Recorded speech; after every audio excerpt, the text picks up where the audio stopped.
सभी भक्तों से निवेदन है कि चरितावली शुरू होने के पहले आप इस वीडियो को लाइक करके चैनल को सब्सक्राइब कर लीजिए और कमेंट में भक्त महाराज की जय, श्री सीताराम जी महाराज की जय लिखिए। श्री कृष्ण चैतन्य महाप्रभु, श्री चैतन्य महाप्रभु का प्राकट्य शके संवत 1407 की फाल्गुन शुक्ला 15 को दिन के समय सिंह लग्न में पश्चिमी बंगाल के नवद्वीप नामक ग्राम में हुआ था। इनके पिता का नाम जगन्नाथ मिश्र और माता का नाम शची देवी था। ये भगवान श्री कृष्ण के अनन्य भक्त थे। इन्हें लोग श्री राधा का अवतार मानते थे। बंगाल के वैष्णव तो इन्हें साक्षात पूर्ण ब्रह्म ही मानते हैं। इनके जीवन के अंतिम 6 वर्ष राधा भाव में ही बीते। उन दिनों इनके अंदर महाभाव के सारे लक्षण प्रकट हुए थे। जिस समय ये श्री कृष्ण के विरह में उन्मत्त होकर रोने और चीखने लगते थे, उस समय पत्थर का हृदय भी पिघल जाता था। इनके व्यक्तित्व का लोगों पर ऐसा विलक्षण प्रभाव पड़ा कि श्री वासुदेव सार्वभौम और प्रकाशानंद सरस्वती जैसे अद्वैत वेदांती भी इनके थोड़ी देर के संग से श्री कृष्ण प्रेमी बन गए। यही नहीं, इनके विरोधी भी इनके भक्त बन गए और जगाई मधाई जैसे महान दुराचारी भी संत बन गए। नवरोजी नाम का डाकू इनके संकीर्तन की ध्वनि सुनकर और इनका उपदेश सुनकर अपने दल बल सहित भगवत भक्त बन गया। नवद्वीप के काजी ने कुछ लोगों के भड़काने में आकर एक संकीर्तन कर्ता का ढोल फोड़ दिया। स्वप्न में उसे नरसिंह भगवान के क्रोधित स्वरूप के दर्शन हुए, जिससे घबराकर उसने चैतन्य महाप्रभु से क्षमा मांगी और संकीर्तन का विरोध करना छोड़ दिया। कई बड़े बड़े सन्यासी भी इनके अनुयायी हो गए। यद्यपि इनका प्रधान उद्देश्य भगवत भक्ति और भगवान नाम का प्रचार करना और जगत में प्रेम और शांति का साम्राज्य स्थापित करना था, तथापि इन्होंने दूसरे धर्मों और दूसरे साधनों की कभी निंदा नहीं की। इनके भक्ति सिद्धांत में द्वैत और अद्वैत का बड़ा सुंदर समन्वय हुआ है। इन्होंने कलिमल ग्रसित जीवों के उद्धार के लिए भगवान नाम के जप और कीर्तन को ही मुख्य और सरल उपाय माना है। इनकी दक्षिण यात्रा में गोदावरी के तट पर इनके शिष्य राय रामानंद के साथ बड़ा विलक्षण संवाद हुआ, जिसमें इन्होंने राधा भाव को सबसे ऊंचा भाव बतलाया। श्री चैतन्य भगवान नाम के बड़े ही रसिक, अनुभवी और प्रेमी थे।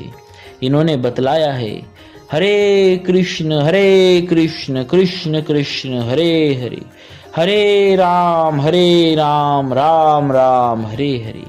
यह महामंत्र सबसे अधिक लाभकारी और भगवत प्रेम को बढ़ाने वाला है। भगवान नाम का बिना श्रद्धा के उच्चारण करने से भी मनुष्य संसार के दुखों से छूटकर भगवान के परम धाम का अधिकारी बन जाता है। श्री चैतन्य महाप्रभु ने हमें यह बताया है कि भक्तों को भगवान नाम के उच्चारण के साथ दैवी संपत्ति का भी अर्जन करना चाहिए। दैवी संपत्ति के प्रधान लक्षण उन्होंने बताए: दया, अहिंसा, मत्सर शून्यता, सत्य, समता, उदारता, मृदुता, शौच, अनासक्ति, परोपकार, समता, निष्कामता, चित्त की स्थिरता, इंद्रिय दमन, युक्ताहार विहार, गंभीरता, पर दुख कातरता, मैत्री, तेज, धैर्य इत्यादि। श्री चैतन्य महाप्रभु आचरण की पवित्रता पर बहुत जोर देते थे। उन्होंने अपने सन्यासी शिष्यों के लिए यह नियम बना दिया था कि कोई स्त्री से बात तक न करे। एक बार इनके शिष्य छोटे हरिदास ने माधवी नाम की एक वृद्धा स्त्री से बात कर ली थी, जो स्वयं महाप्रभु की भक्त थी। केवल इस अपराध के लिए उन्होंने हरिदास का सदा के लिए परित्याग कर दिया। यद्यपि उनका चरित्र सर्वथा निर्दोष था। श्री चैतन्य महाप्रभु 24 वर्ष की अवस्था तक गृहस्थाश्रम में रहे। इनका नाम निमाई पंडित था। ये न्याय के बड़े पंडित थे। इन्होंने न्याय शास्त्र पर एक अपूर्व ग्रंथ लिखा था, जिसे देखकर इनके एक मित्र की आंखों में आंसू आ गए, क्योंकि उन्हें यह भय हुआ कि इनके ग्रंथ के प्रकाश में आने पर उनके ग्रंथ का आदर कम हो जाएगा। इस पर श्री चैतन्य ने अपने ग्रंथ को गंगा जी में बहा दिया। कैसा अपूर्व त्याग है।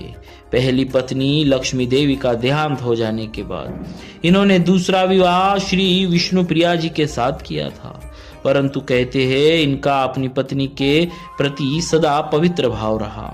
24 वर्ष की अवस्था में इन्होंने केशव भारती नामक सन्यासी महात्मा से सन्यास की दीक्षा ग्रहण की। इन्होंने सन्यास इसीलिए नहीं लिया कि भगवत प्राप्ति के लिए इन्हें सन्यास लेना अनिवार्य है। इनका उद्देश्य काशी आदि तीर्थों के सन्यासियों को भक्ति मार्ग में लगाना था। बिना पूर्ण वैराग्य हुए ये किसी को सन्यास की दीक्षा नहीं देते थे। इसीलिए इन्होंने पहली बार अपने शिष्य रघुनाथ दास को सन्यास लेने से मना किया था।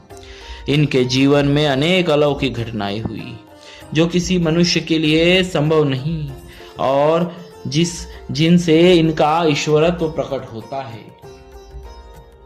इन्होंने एक बार श्री अद्वैत प्रभु को विश्वरूप का दर्शन कराया था तथा नित्यानंद प्रभु को एक बार शंख चक्र गदा पद्म शारंग धनुष तथा मुरली लिए हुए षडभुज नारायण रूप में, दूसरी बार दो हाथों में मुरली और दो हाथों में शंख चक्र लिए हुए चतुर्भुज रूप में और तीसरी बार द्विभुज श्री कृष्ण के रूप में दर्शन दिया था। इनकी माता शची देवी ने इनके अभिन्न हृदय श्री नित्यानंद प्रभु और इनको बलराम और श्री कृष्ण के रूप में देखा था। श्री गोदावरी के तट पर राय रामानंद सामने ये रसराज श्री कृष्ण और महाभाव श्री राधा के युगल रूप में प्रकट हुए, जिसे देखकर राय रामानंद अपने शरीर को नहीं संभाल सके और मूर्छित होकर गिर पड़े। अपने जीवन के शेष भाग में जब ये नीलाचल में रहते थे, एक बार ये बंद कमरे में से बाहर निकल आए थे। उस समय इनके शरीर के जोड़ खुल गए, जिससे इनके अवयव बहुत लंबे हो गए। एक दिन इनके अवयव कछुए के अवयव की भांति सिकुड़ गए और ये मिट्टी के लोंदे के समान पृथ्वी पर पड़े रहे। इनके जीवन में कई चमत्कार सामान्य रूप से भी दृष्टिगोचर होते थे। उदाहरणतः श्री चैतन्य चरितामृत में लिखा है कि इन्होंने कई कोढ़ियों और अन्य असाध्य रोगों से पीड़ित रोगियों